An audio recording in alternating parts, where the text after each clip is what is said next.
As I said after the game, it was good to get back on the winning track, and I thought that our players played with really good effort. We improved in many areas. I thought the quarterback played more consistent than he had all year. We didn't throw very many passes, but when he did, it worked out well for us and ran the ball effectively. We thought our tailbacks were able to get some tough yards for us. The question comes up all the time about Kendall, and Keith and Bo obviously don't have the same breakaway potential as Kendall has, but they made good plays for us, and I thought Keith converted on some third downs and a fourth down that was really key to getting us started and getting us off on the right track. Defensively, we improved. We tackled better. Still have to play better and be more efficient. But the turnovers and the situations that we put the defense in still are concerning. We have to do a better job taking care of the football and not giving them an opportunity on the other side of the 50. But it was a good win for us, and obviously looking forward to another week of preparation. And the team we're playing, it's a little unusual. They've got a guy on defense that's has scored 2 touchdowns, a defensive lineman, and he got to the 3-yard line on another in 3 games. I'm not sure what his name is. He's number 90, I know that. And then offensively, they've got a quarterback that's got a lot of ability, really moves around well, makes plays. So for our defense to be able to get him pinned up will be a challenge. So, but we're looking forward to a week of practice, and we got Dez and Perrish that are we're on a day-to-day basis with them with their injuries, and try to work them in as the week goes. And find out later on today how Kendall's doing. I know that he's out of the boot now and walking around, and find out if we'll be able to get anything out of him later in the week. So other than that, just looking forward to getting back to work. Mike, with the bye week coming after this game and then the Big 12, does that lead to maybe resting a guy maybe more than what you thought you would normally do if this was in the middle of the Big 12 season with Dez or Perrish or anything? At times you would put some thought into that. I've never been big on not trying to get prepared to play the next game, and I just feel like that you have to go all out in the next game. And if we've got a guy that needs to be rested, then we'll not practice him as much and maybe not play him. But if they have the capability of playing and it's not an injury or a situation that could affect their career, then we'll play them.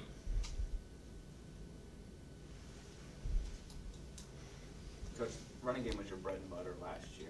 After early season struggles in that department, how do you get back to that? Back to it being so effective? Well, you guys would have to tell me. I don't know what our average per carry is now compared to last year. Does anybody know? I hadn't looked at that. About a yard at this time, up through the foot. Yeah, about a yard and a half. I'm not as concerned with it. We've got 2 new guards playing that I keep bringing up and bringing those guys along a little bit.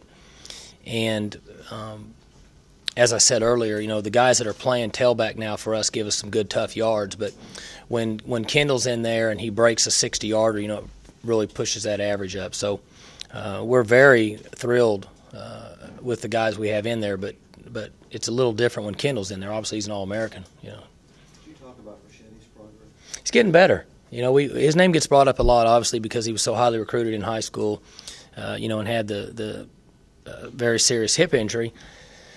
And I said a couple of weeks ago that he doesn't really feel his hip injury anymore, which is good, and he's getting a little better each week. I don't think there's any question that injury set him back. Yeah, but his attitude's been really good in the last 4 or 5 months. I think he went through a time, his first year here, where he was not depressed, but really down. Those guys get down when they're injured for the first time in their career, and I think he's overcome that. And I think he's learning to fight through some things. And when you're a very highly decorated prospect coming out of high school and you don't have some success early in your career, it can be a little difficult to handle even when you go back home over the break.